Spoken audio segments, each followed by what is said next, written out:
was in September, so he'd been in school, about a month and a half, and no issues whatsoever. He was doing great, straight A's, no problems whatsoever. And then Monday morning I get a phone call. It was a little after 9 a.m., just the words I never thought I would ever hear from the school, which was, "Your son's been assaulted."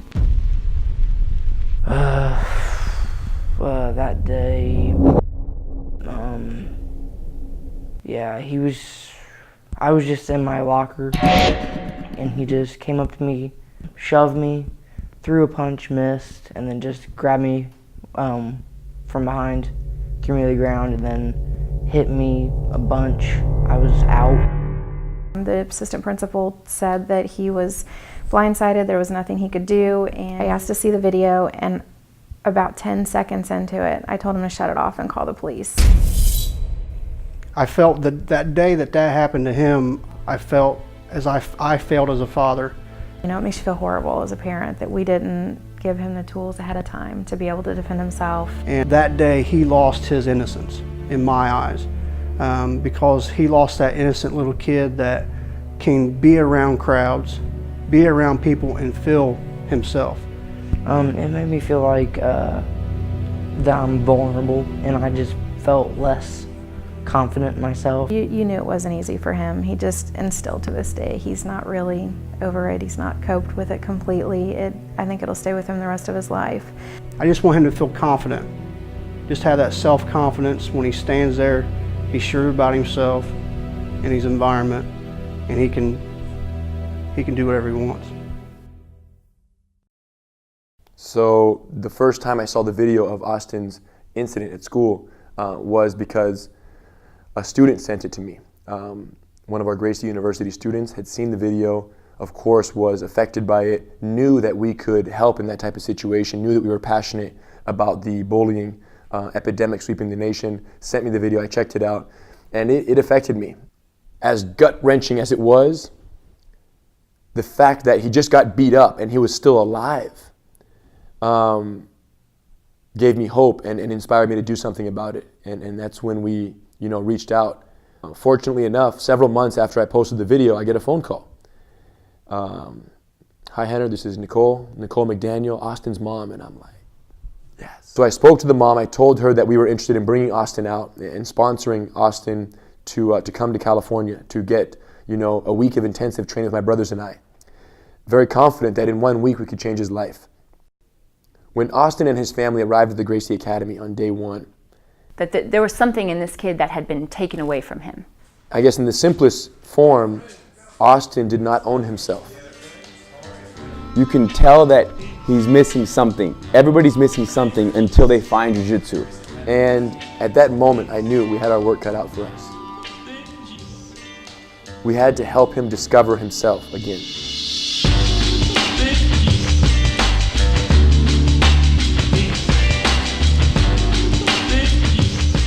So day one, walking into the academy, all of us as a family were nervous. I was just really nervous to meet Henner, but when I met him, he was really nice about it. When we first got here, I could tell Austin was excited, but he was still reserved.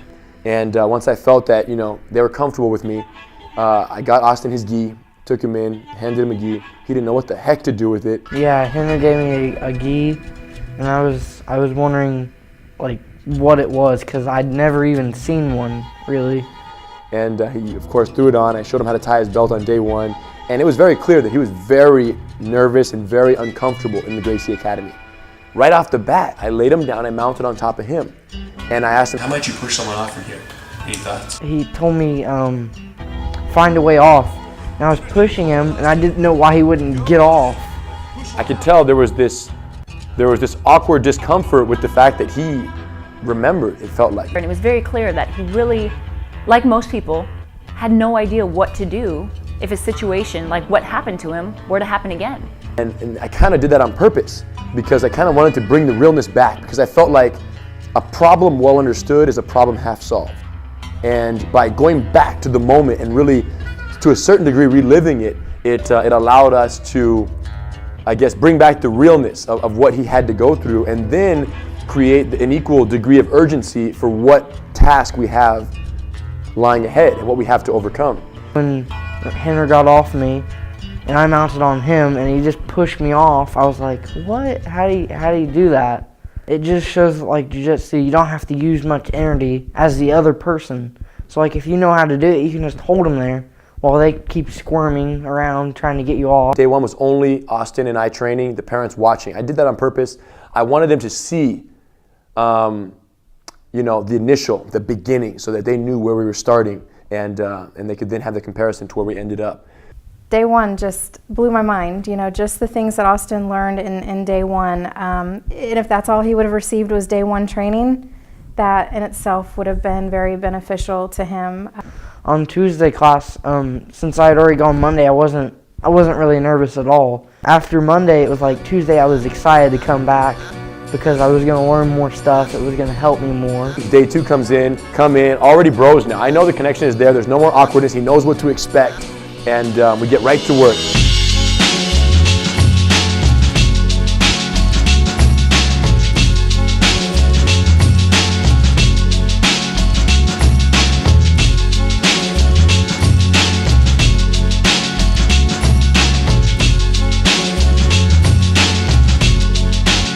Day two, we decide that, you know, we really want to spend some connection time with Austin, with Matt, with Nicole.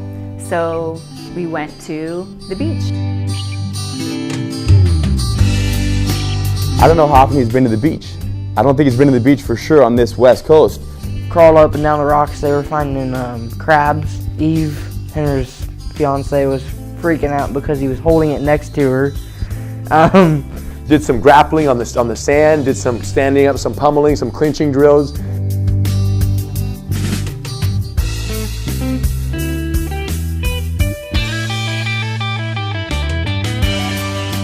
That was the first time I really got to connect with Nicole and find out from her perspective as a mother how this situation really felt to her. It was clear to me that this had never been solved. This happened, you know, 6-8 months ago, and she still didn't feel at peace with it. Anytime we meet somebody new, we introduce them to jiu-jitsu and we introduce them to our way of life, our way of eating. And he had acai for the first time. We did the acai, amazing. Eve and I prepared it the way we do every day, and we shared it. I mean, amazing fruit, like very healthy. And they had the bowl and they devoured it. I'm not a fruit and vegetable eater at all, but Rener made that acai and it was good. Not only did he get introduced to acai, but he got introduced to the idea of eating foods that are good for you. Yeah, I will be back for the acai one day. On day 3 is when I decided to begin introducing the psychological training, the talking, the standing up for yourself, the posture, the no fidgeting. You want to say that? Go ahead and say it. It's pretty good. Did you believe yourself? No. We identified the problem, and that's when we got to work on rebuilding and essentially teaching him that the more you learn how to fight, the less likely you are to ever need to. You can blink after, but during the actual message, it's like this. Don't ever do that again. You have to teach him the self-defense concepts first for this idea of assertiveness and posture and strong confidence as a deterrent to bullying to take effect. You have to actually know how to defend yourself. He's picking up all these different techniques and tools, and it was absolutely amazing. It was good to see a smile on his face. It just, as a mom, it just really touched my heart just to see him in a good spot after so many months of, you know, just kind of holding his head down and just, you know, he just wasn't feeling it inside of himself. You could just see him, you could see him as the day went on. He was just more fire in him. He was more confident by himself. He was getting a lot more sure of himself. We also went go-kart racing with the Gracie family, and Austin was stoked. That's one of his favorite things to do. He absolutely loves it. We did 3 races. That was pretty intense. With aspect, a broken voice, and his whole function shooting with palms to his conceit, and all for nothing, for nothing.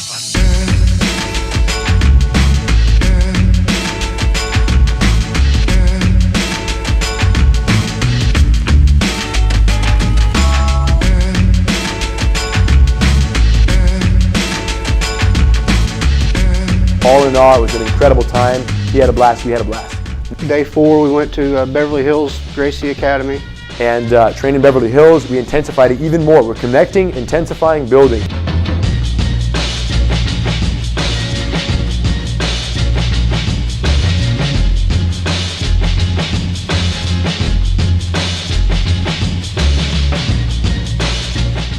Thursday, we take the family to Runyon Canyon, and they had a great time. It just kind of tested them physically a little bit. Again, more one-on-one time, more discussion time, and just pushing Austin in a different way.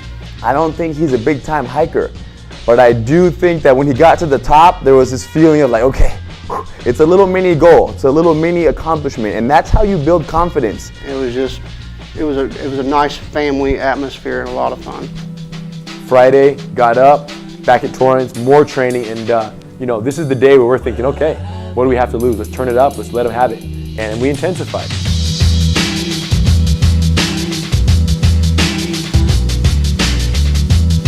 Yeah, this is when it got really intense with Rener and Hedon.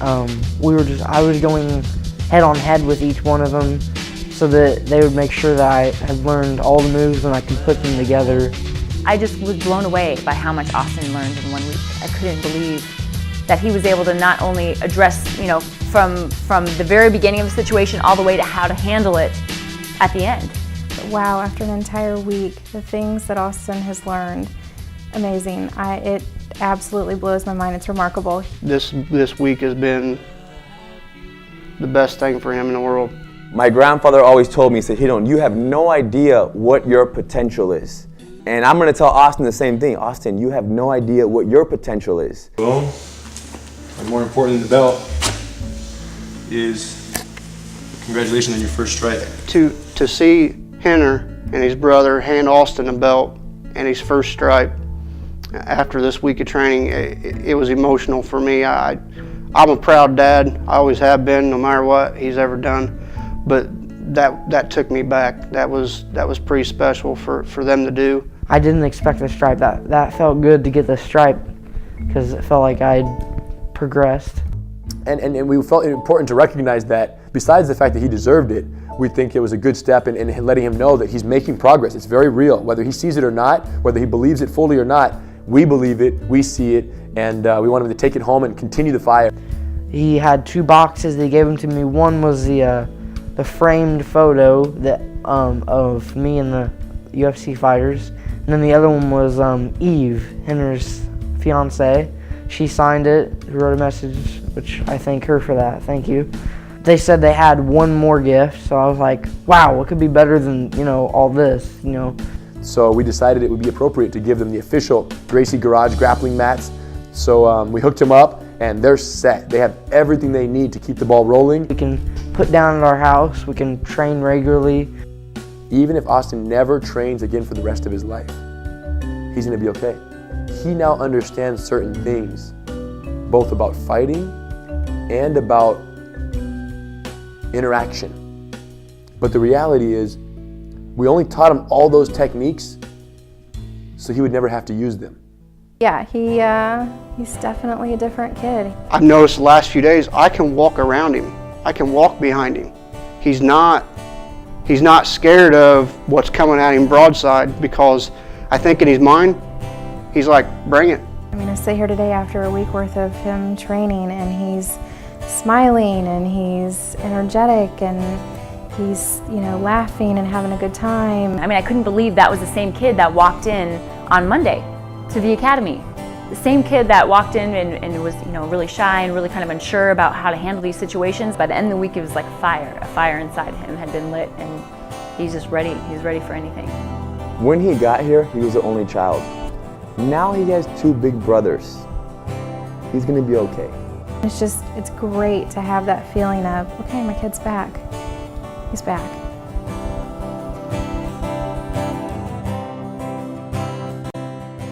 I guess, now the only challenge is, the hundreds and thousands, the millions of kids out there, who are in Austin's situation, who've had their kind of their dignity and their core ripped away by an aggressor against their will.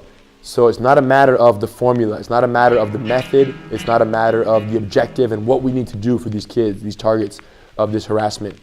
It's just a matter of the message getting out there. I can ask for anyone out there who's watching this and who also is passionate about putting an end to this bullying epidemic that we're faced with, is help me help them, help us help them. And the way we do that is get the message out there that information like this does exist and it works. And that's it. I just think that, literally every single time someone commits suicide due to bullying, it could have been stopped.